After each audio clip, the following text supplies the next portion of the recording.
జీవితంలో క్రీస్తు గురించి ఏ త్యాగాలు చేస్తున్నామో ఆ త్యాగాలు సమాజానికి అర్థమైతేనే కదా క్రీస్తుని నమ్ముకోవడానికి ఇష్టపడతాడు. క్రీస్తుని నమ్ముకున్న మనం యథార్థంగా నిలబడగలిగితే ఎంతమంది మారతారండి? నిజంగా క్రైస్తవ్యం, క్రీస్తు మాటలని సామాన్యమే కాదండి.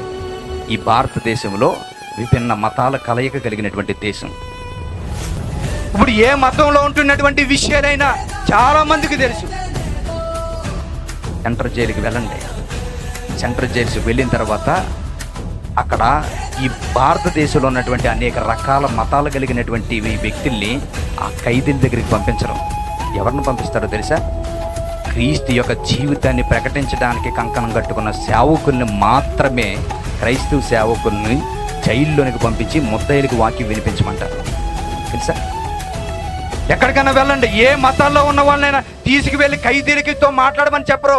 ఓన్లీ క్రైస్తవ సేవకులు మాత్రమే తీసుకెళ్ళి సెంట్రల్ జైల్లో ఉన్న ఖైదీలకు చెప్పంటారు. ఎందుకో తెలుసా?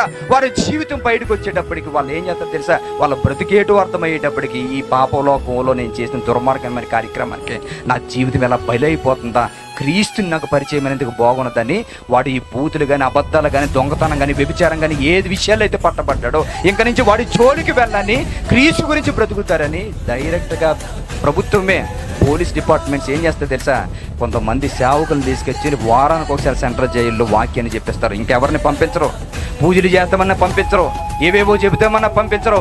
వాక్యాన్ని, క్రీస్తు గురించి చెబుతామంటేనే పంపిస్తారు. ఎందుకో తెలుసా? ఆ క్రీస్తు మాటలు వింటే ఎంత ఉగ్రవాదులు అంటే వాడైనా మారవలసిందే.